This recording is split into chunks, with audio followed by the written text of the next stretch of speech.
Mitra kaum dangu, wilujeng tepang dangu deui sareng acara matuh dongeng enteng. Mang Jaya nuju ngahanca carios nyambung nuju duona Talaga Hideung. Ieu dongeng karya Kiliksa upami teu lepat aparantos dugi ka nalika pakubu sareng anakna jadi dua buta nu keur harita teh keur ngalalana para wargi kumargi ngalawan ka Nyi Puja teu walakaya. Kitu nya duwi kadinya. Atuh urang nuju ngobrolkeun di tempatna Aki Salmawi. Sabada harita Sarmo tarung jeung Nyi Puja teu kiat dina kaayaan picilakaeun harita diiwat ku Aki Salmawi. Kulantaran wawesen Aki Salmawi kacida luhurna dugi ka teu tiasa katohyan saha nu mawa si Sarmo.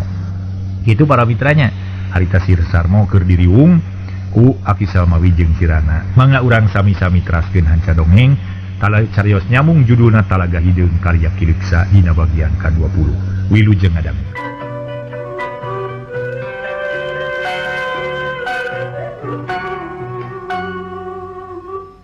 Ningali kaayaan Mang Sarmo kitu, Sirana tuluy nyarita. Maki kumahakeun Mang Sarmo teh? Masih ngagoler bae atuh, kuring mah karunya si Mang Sarmo paeh. Cek Sirana ngomong kasar jeung polos. Kawan tu kabiasaan dirinya perbawa sikap Aki Salmawi teu bisa nyarita ku basa lemes. Montong loba omong, udah makeun bae da moal naon-naon Mang Sarmo mah pila kadar teu bisa diu. Temal Aki Salmawi bari tuluy ngarahuh bangun seunggah sabab tadi keur mikiran musuhna nu aya di Talaga Herang. Nya teu pikir karunya cenah ngagoler we mah. Kubaran atuh apa aki mah bisaan geuning. Jeung di kunaon atuh Mang Sarmo teh make bisa kieu. Aya nu ngarogahala teh waragragana jurang. Sirana panasaran. Manehna can nyahoeun kana lalakonna atuh pertanyaan kitu teh mere sumanget ka Mang Sarmo.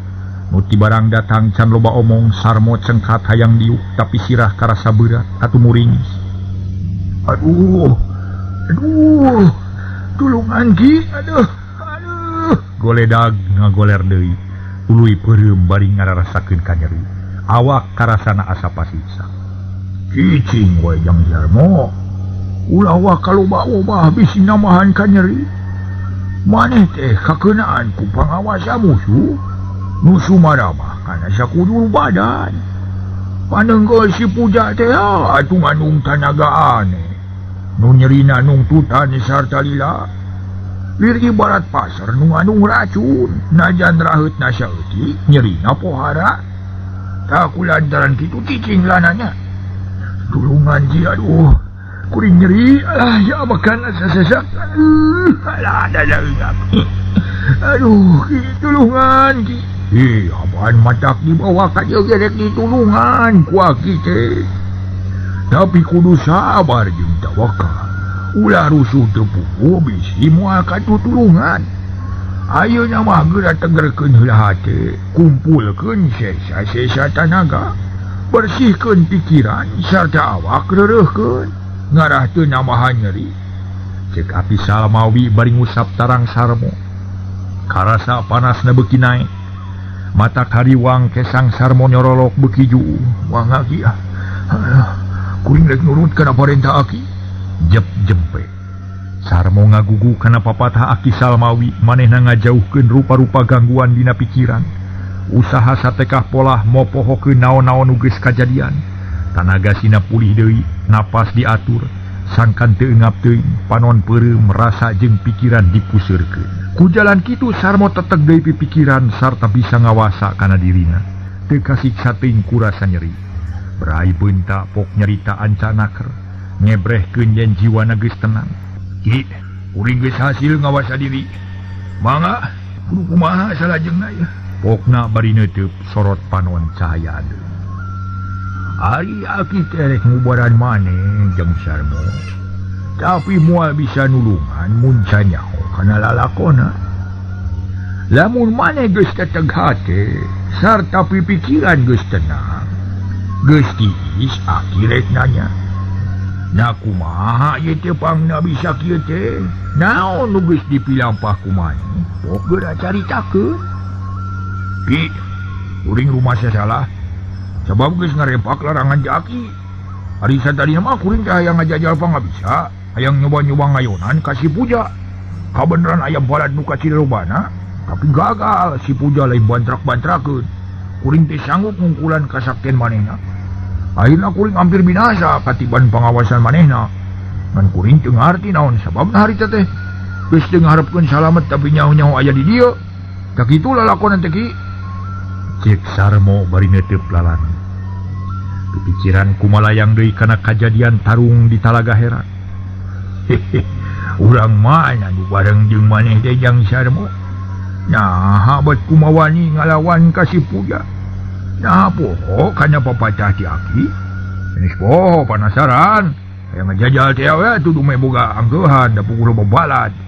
Balad pakubut aya nu kakuatanana. Ku rakyat biasa, ini mah kumaha Aki we lah. Na kudu kumaha tuh. Kaharja tuh hari kitu mah. Keun bae geus mah. Tapi kumaha si Karji jeung si Uhi? Nah bisa ditalingakeun ku maneh? Bisa, malah mah geus sabora kali ku kuring digagalkeun pagawean teh. Nu antukna kuring untuk nguyup ka manehna sarta kungsi tarung jeung manehna teh tapi eleh. Saha nu eleh teh maneh adawa musuh. Kuring eleh teh sabab teu kuat ngalawan dua tuda cep jarempe. Haki Salmawi ukur seuri leutik. Sedengkeun Sarmo ngahulang bangun bingung tapi lila-lila mah poknanya. Ki, kuring penasaran ye. Nasaha nu nulungan kuring di harita? Hehehe, kieu Sarmo. Aki teh harita teh teu ngeunah cici. Malah mah keur ngalatih sirana ge nepi ka eureun. Kalayan teu panjang mikir langsung ini nyusul maneh ka Talaga Herat. Tetela geuning teu nyalahan. Sabab harita teh maneh hampir binasa ku si Puja. Nya tuluy dipaling ti musuh dibawa ka dieu. Aki teh lain teu wani ngalawanan si Puja, ngan lain mangsa nu hade mun kudu turung harita mah. Tak kitu sabab musabab dama Sarmo. Cek Aki Salmawi bari pepeta. Nerangkeun kajadian harita pasanulungan muridna. Kitunya. Oh, kitu. Mun atuh ki. Da cecekan mun teu kaburu ku Aki mah jiga nanti kuring deh. Karingaran we tangtu dibinasa ku si Puja. Nu matak cek Aki kudu hati-hati. Yang kudu asak dina perhitungan. Sangkan teu aya kajadian model kitu. Ari tarung ngalawan musuh nu sakti teu cukup ku ngandalkeun bala jeung kawani. Tapi kudu masagi jeung hati-hati. Keun lanan urusan si Puja mah ulah waka diheureuyan. Engke geus tepi kana waktuna. Moal burung laas kasaktena oge. Moal burung kanyahoan apesna. Ayeuna mah jaga we diri pribadi, bari ngeureuyeuh namahanna upangaweruh nu mangpaat pikeun ngumpulan manehanana. Atuh sajabati kitu engke teh moal saha deui diutus ku Aki. Iwati maneh jeung sirana nu kudu ngadorag si Puja. Sabab ayeuna mah Aki teh keur nyiptakeun hiji cara pikeun ngumpulan ilmu si Puja. Muga-muga hasil kalayan juga makeun kitu maksud Aki teh. Sarmo curingha. Manehna gede harapan. Sesuganan ilmu nu diturunkeun ka manehna. Sangkan laksana males ka nyeri ka si Puja. Nuhun atuh kitu mah lah. Ilmu naon teh ki? Jeung kumaha carana tuh? Sarta bade ka saha nurunkeun eta ilmu teh? Ka kuring atawa ka sirana? Pokna bangun kabita. Hehehe. Nya keur sirana. Sabab maneh mah nu pantes narima eta ilmu manehna kitu. Nah, mah ge sirana mah tak naon keur kuring atuh. Sagan si Puja buru-buru katewak, buru-buru katalikung. Kabongkar kajahatan nu sabenerna. Ari sirana mah dilah teuing atuh bisi moal kaburu. Itu Jang Sarmo. Sabab Aki boga dadasar nu kuat. Kieu ari sabab musababna mah. Kahiji sirana mah bersih keneh hatena, can kapangaruhan ku ilmu-ilmu seje. Bakal babari terapna teh. Lir ibarat rek noleskeun mangsi kana kertas bodas. Saeutik oge bakal kaciri tapakna. Sabab sirana mah bersih keneh, can loba coretan nu teu puguh. Beda deui jeung maneh Sarmo nu geus curat-coret ku rupa-rupa coretan. Malah mangsina ge rupa-rupa. Nu katempona mah tak sareuk-seuk da kotor. Atuh mun Aki ngoleskeun mangsi anyar teh hese terapna, hese katarana, da maneh mah geus kotor. Moal mati engkena ge. Sarta moal saluyu jeung harepan Aki. tak eta sababmu sabab na nuka hiji. Kahati kumaneh Sarmo. Oh, kahati ya gitu mah tun kaduana kumaha ki? Hari kaduana kieu Jang Sarmo. Sirana teh pangna dibawa ka dieu ku aki lain kabeneran. Lain eueuh riwayatna tapi estuning boga riwayat anu panjang. Sarta kuat patula patalina jeung si Puja sabab sakumaha nu dicaritakeun ti heula. Yen sirana teh salah sahiji tina korban kajahatan si Puja. Inung bapana sirana jeung dulurna geus maot ku kakejeman si Puja. Jadi nu leuwih kuat alasanna teh iwa ti sirana sabab manehna nu panglobana balitungan jeung si Puja teh. Tapi aki mah teu boga niat rek ngawarah teu bener. Lain rek ngadidik sirana sangkan jadi jelema purah males pati. Lain kitu. Sabab tujuan aki nu leuwih ti kitu hayang numpes kajahatan, nanyeurkeun bebeneran, ningkatkeun keamanan, atuh miara keadilan. Tujuan sirana ngajorag si Puja lain rek ngayakeun balitungan, lain rek nagih pati, tapi rek numpes kajahatan sangkan balarea jadi aman jeung tentrem. Kakitu Sarmo. Sarmo teu nemade. Manehna ngarti kana maksud omongan guruna. Tuluy ngareret ka sirana nu tita tadi mandeko sila bari ngabandungan obrolan Aki Salmawi jeung si Sarmo. Oh, Rana, bagja maneh mah euy dipercaya ku Aki pikeun narima hiji ilmu nu mati. Walah, tang tue bakal sanggup ngungkulan kasakten si Puja euy. Mang janjilah rek ngabantu ka maneh Rana. Mang Sarmo moga-moga we sing laksana. Tema sirana polos. Geus teu kudu dituluykeun. Ayeuna Aki rek nanya ka maneh Sarmo. Rek kumaha tujuan maneh mun geus kieu? Nah geus kungsi menta tulung ka sobat maneh nu duaan. Cek Aki Salmawi megatan omongan sirana sangkan teu katutuluyan sabab dianggap teu perlu. Ieu Ki, kuring ayeuna teh menta tulung ka Aki sangkan tatu kuring diubaran nepi ka cager. Mun geus cager rek nepungan deui kubu nu tangtu ngarep-ngarep jeung deui ka si Kardi jeung si Uyi kudu disetorkeun kana wajib. Manehna geus dikerem dina panjara desa. Aduh satuluy rek nepungan Ki Paringga jeung Asmadi rek minta tulung pikeun ngagempur si Puja. Tak kitu Ki. Naon Sarmo? Dedengean de si Kardi jeung si Uyi geus katewa. Nah kumaha atuh teh katewakna teh Aki mah rada heran. Aki Salmawi teu pati percaya. Derak-dak ku Sarmo diterangkeun garis badagna sangkan gancang kaharti ku Aki Salmawi. Jadi kitu. Bagja atuh euy. Syukur mun kitu mah muga-muga we nu jahat teh ngurangan. Sarta kakuatan si Puja mimiti orot. Engko Aki rek diubaran tapi mun geus cager ulah gagabahnya. Buru-buru tepungan kula warga kubu sarta si Kardi jeung si Uyi buru-buru bereskeun sangkan aman. Aki Salmawi atoheun musuh geus aya nu beunang. Mang Aki dah kitu maksud kuring ge. Hayu atuh kaluar urang ubaran nu atuh teh. Aki Salmawi tuluy nangtung. Sarmo teu bisa nuturkeun awak asat aya tanaga. Kurang teu bisa nangtung Ki awak nyeri jeung leuleus.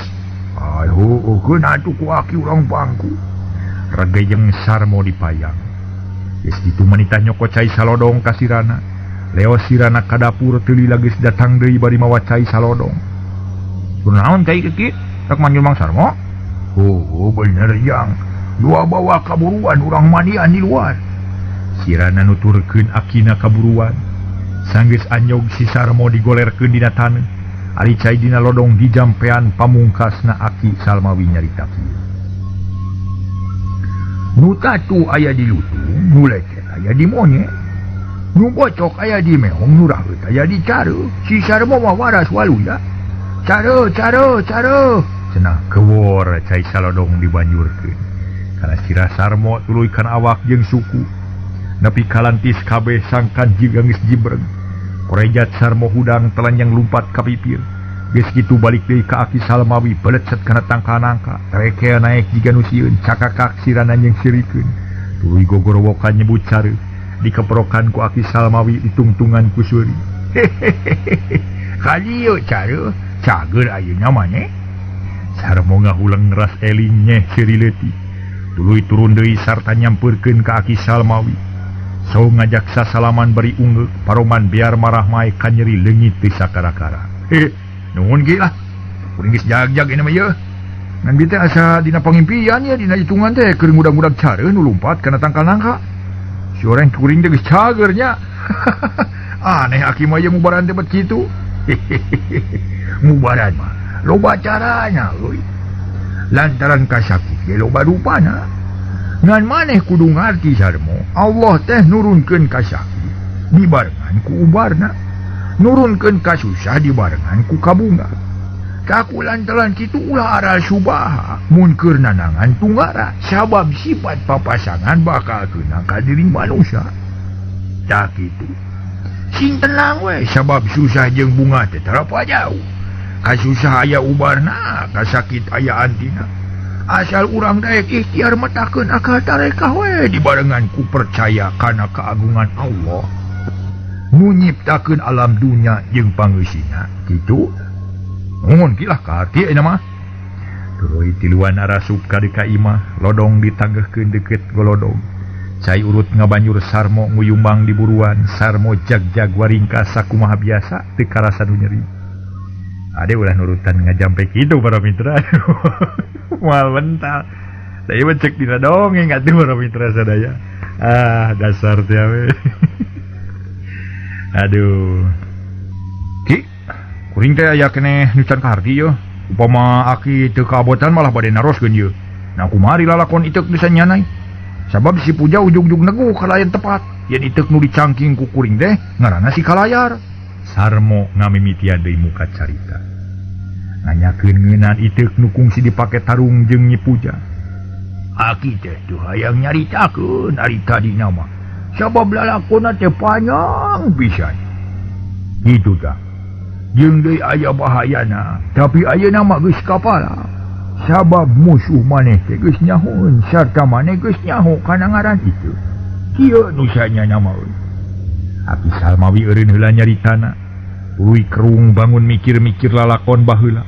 Nu kungsi ngariweuhkeun ka manehanana, sirana meuni mendeko dari anaker hayang ngadenge.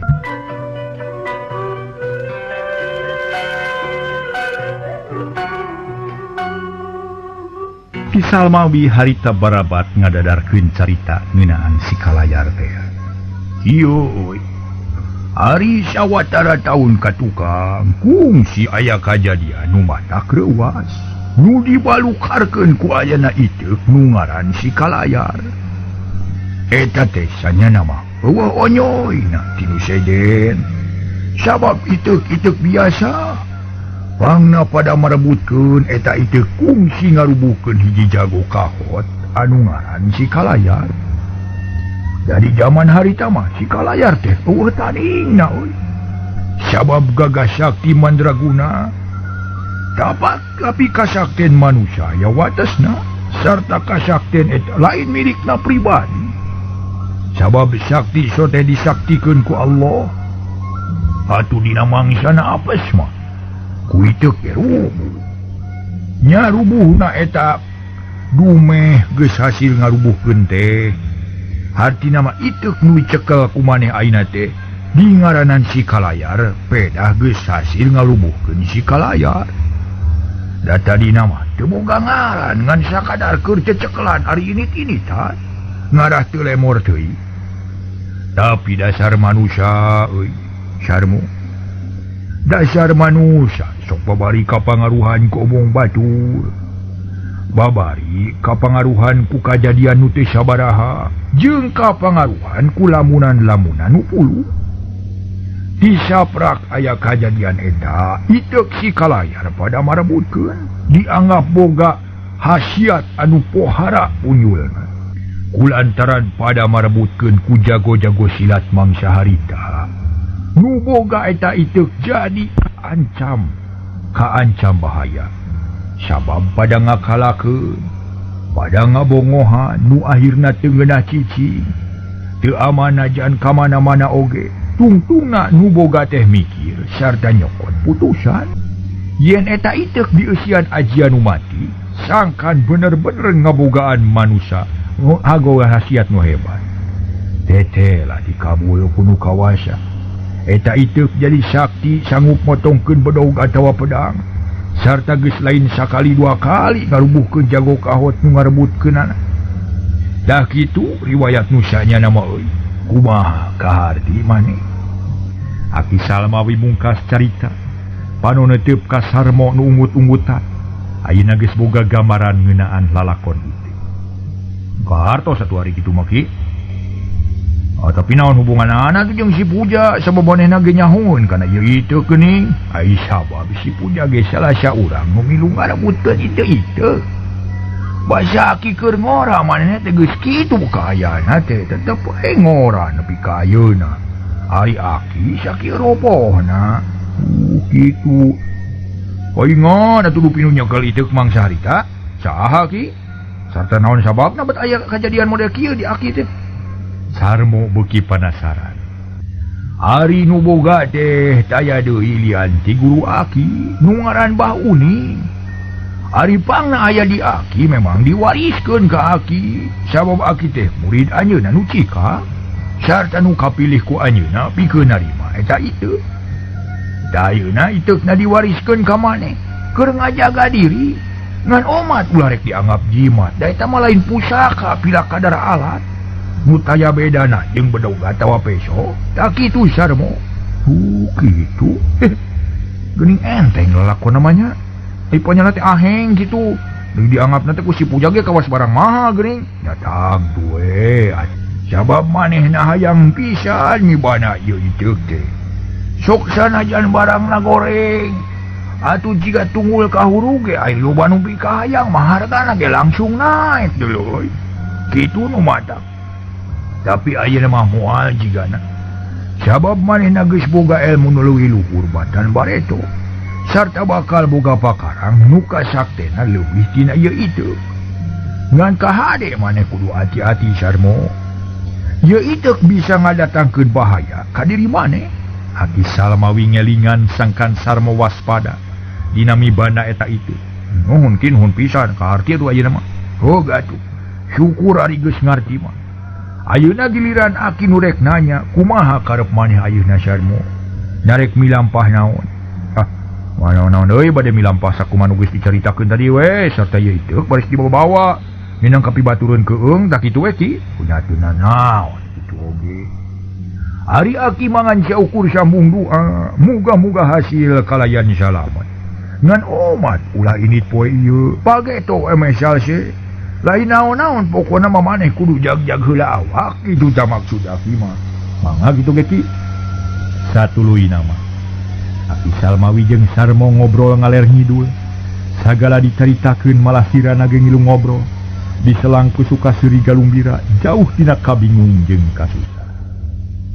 Beda deui jeung nu aya di hiji lembur nu teu jauh ti Talaga Herang. Nu tayalian lemburna Pakuwu jeung Nyi Roro. Harita Bu Uhe jeung tatanggana keur meujeuhna banjir kasedih hujan Cimata. Sabab loba korban akibat kalakuan Mang Karji jeung Mang Uhi. Patrona nu ngajaga di tahanan ruksa ditambah ku jalma-jalma nu tatu basa tarung jeung Mang Karji malah mah aya nu misan sagala. Di Uhe sedih lain dikieuna sabab salaki leungit anak teu aya dibawa ku Mang Karji. Atuh munasabah pisan mun gering teh gering nangtung ngalang layung sabab loba kasusah jeung kamelang rusras kanu eueuh di imah. Dina hiji poe Asmin jeung tua kampung haja nepungan di Uhe rek ngabadamikeun perkara Nyi Roro jeung Pakuwu nu can kanyahwa nasibna harita ngariung opatan di tepas hari. Bu, punten abdi teh bade ngaganggu ieu bade naroskeun perkawis Tuang Putra sareng Pakuwu. Nah kumaha ayeuna tos aya laratanana cenah pitu acan. Itu ceuk Asmin ngamimitian muka obrolan. Yang Asmin ibu teh poekeun. Sabab teu beja teh carita geuning ti saperak yang Asmin sarumping ka lembur ge nya. Estu jempling mata keung. Sing tulungan atuh ibu teh nah kudu kumaha lamun geus kieu. Salaki leungit anak teu aya sarta teu kanyahwa nasibna. Mun Bu pangna abdi ka dieu ge sareng patua. Apan bade badanten perkawis eta. Margi kedah aya tarekah kanggo milarian Pakuwu ieu teh. Ayeuna mah urang sangakeun atuh ka patuan kedah kumaha ieu teh. Asmin ngareret ka tua kampung. Nu paroman alum loba kabingung. Mun patua mangga kedah kumaha atuh ieu teh. Nah pada caricing bae Apaan geus puguh urang teh keur meujeuhna di puragaan ku kasusah loba korban nu teu aya hartina. Bu mugi sing sabar sang tawakal Bu. Margi urang mah jalmi laib nu teu wasa kanggo nyinglar kadar sareng nilik.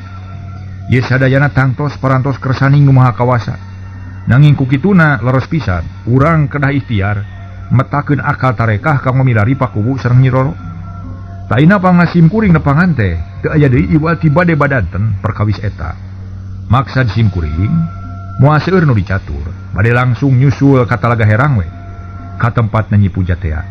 Margi hasil rempugan sareng rerencangan tos pasti yen pakubu sareng Nyi Roro moal ka mana-mana deui. Tangtos bakal dibawa ku si bangsat nu dua. Tak kitu Bu, cek tua kampung Daryanaker mere harapan ka ibu. Ih nya nuhun atuh ari kitu mah tapi kumaha mun geus sanggup pikeun ngungkulan ka sakti Nyi Puja. Apaan cek beja macana manehna teh sakti ilmuna lain bantrak-bantrakeun urang. Nah kumaha persiapan patua sareng rerencangan. Tos sanggem ayunanana. Ngarasa hariwang sok sieun balad patua carem. Ku musuh anu sarakti nya perkawis kasaktian musuh mah memang gacan tiasa diungkulan. Margi bujeng-bujeng urang nu sakieu buktosna sanaos jago-jago kahot ge apaan teh nu mampu ngalayan eta manusia. Nanging sim kuring sareng ieu rerencangan tetep bade ngajorag ditu.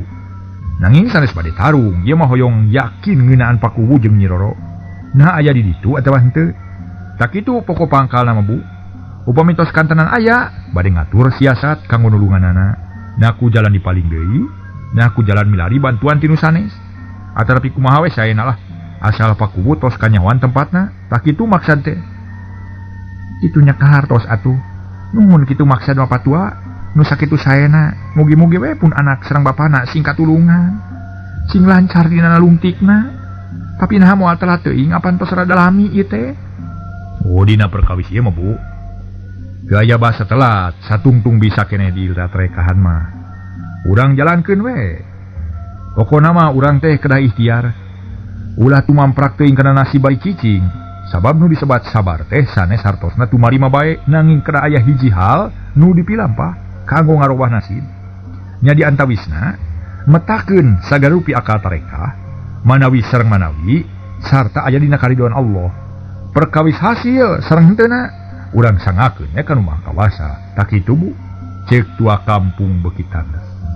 Cerining geus buleud patekadan sarta geus boga sumanget anu cukup. Nya nuhun atuh ari kitu mah nyangakeun we ka tua kampung nu langkung uninga kana urusan eta. Ibu mau ukur ngaduakeun sangkan usaha patua aya dina kalancaran. Taina naon nu tiasa dipilampah ku ibu atuh kanggo ngarojorong kana maksad patua. Da ibu mah moal tiasa nyumang tanaga margi sakieu kaayaanana. Ainu diharapkeun ku sim kuring kahiji piduana, kadua bade nyuhunkeun katerangan sakali deui ngeunaan kajantenan harita. Waktos tuang putra anu nyana kabur, eta katerangan bakal aya mangfaatna kanggo maluruh tuang putra. Kitu maksud teh Bu. Teu talangke deui para mitra barabat Bu Uhe nerangkeun kajadian harita. Basa kabumina kadatangan ku Mang Kardi jeung Mang Uhi nu satuluyna Nyi Roro aya nu mawa kabur.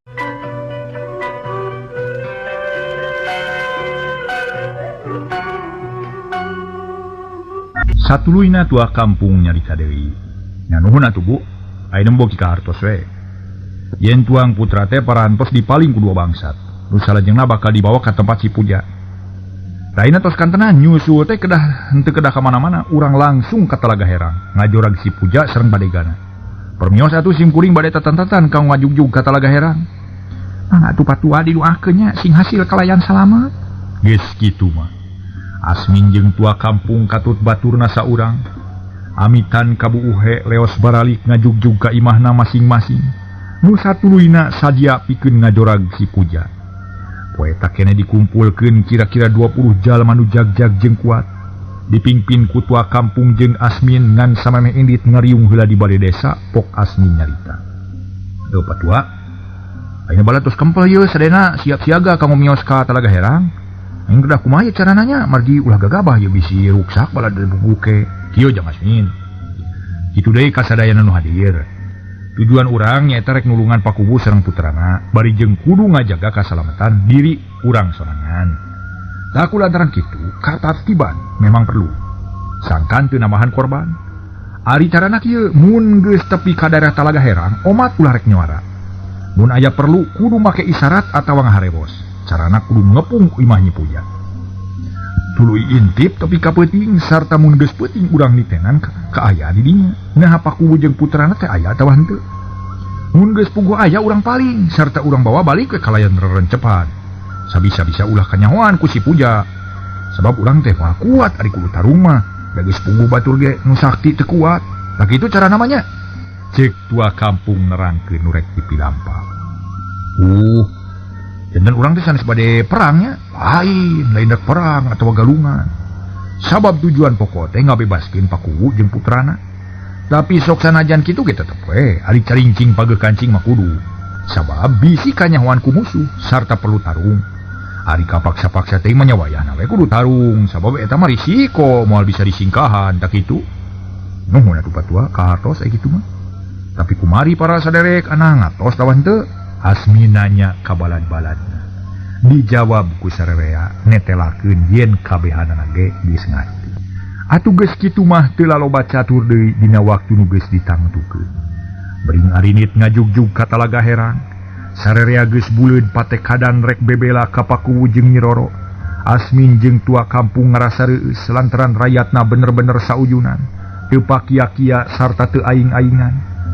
Kocapkeun di satengahing perjalanan harita teh kabeneran keur meujeuhna panas poe. Di kajauhan katempo aya hiji pamuda keur leumpang bangun gagah. Beuki lila beuki deukeut jeung rombongan akhirna jelas katempo dedeg pangadeganana.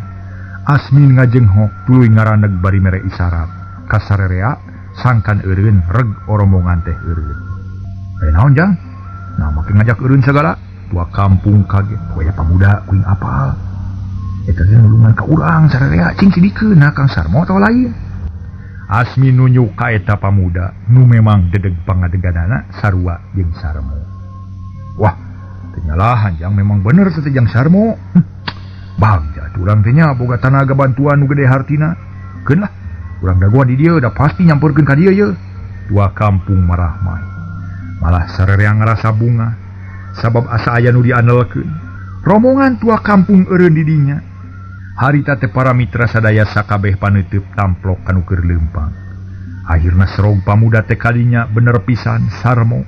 Sarerea pating rarenghap lugina hate.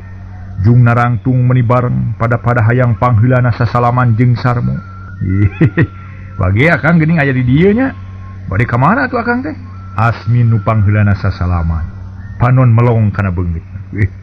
Kaget kuring cenah ieu teh kamarana atuh alit-alitan kieu.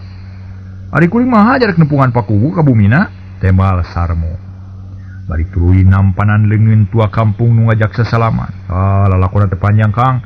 Urang careuy keula di geus yuk. Sarmo narima heula nu ngajak sasalaman. Sanggeus sarerea kagiliran gek dariuk dina jukut. Ngariung marelong ka Sarmo, ari Sarmo ngarasa heran. Lantaran bala tua kampung teh samakta pakarang. Kawas-kawas nu rek ngarurug jurit kana negeri deungeun. Atuh teu panjang mikir pok nanya, keke kuring teh heran yeuna rek ka mana tuh teh meuni samakta pakarang kieu? Rek ngarurug jurit ka nagara batur tah rek naon ieu teh? Kieu Kang Sarmo kuring teh jeung patua teh katut bapak-bapak nu leuwur. Lain rek moro uncal atawa cangegar lain. Rek ngajorag ka Talaga Herang pikeun nulungan Pakuwu sareng putrana. Ceuk Asmin geus teu sabar. Hayang nerangkeun tujuanana. Sarmo beuki teu ngarti. Keke, aya urusan naon ka Talaga Herang? Apaan geus puguh si Puja mah lain lawanan urang. Kacida saktina jeung deui naon atuh nutumi baka Pakuwu jeung putrana teh. Teu talangke derek-dek diterangkeun ku Asmin. Dimimiti nepi ka waktu harita. Puguh Sarmo meuni ngahulem. Ngarasa kaget jeung haneueul lantaran dua bangsat nu disangka dikerem teh bet kabur bari mawa korban. Tapi memeh tumanya deui Asmin malik nanya. Tak itu lalakonna teh Kang. Ari Kang Sarmo moal di mana atuh naon kajian tenan? Margi harita teh pada milarian ku sadayana nanging teu hasil. Sanyana mah matak era nyaritakeun euy. Sabab kuring teh kacilakaan rumah saeleh ku musuh lah. Teu kuat ngayonan si Puja mah. Kuring hampir binasa kakeunaan ku paneungeul si Puja. Tapi da dina kaayaan kacida weritna salah saurang jago nu teu daekeun disebut ngaranna geus nulungan ka kuring. Akhirna kuring salamet, taina kuring ngahaja ka dieu rek nepungan Pakuwu. Ai panyana teh teu kitu. Sarmo maneh wani nyaritakeun Aki Salmawi. Sabab kitu amanat ti Aki Salmawi yen ngaranna kudu dirusiakeun mung hanya kal waktosna kabujeng seep perang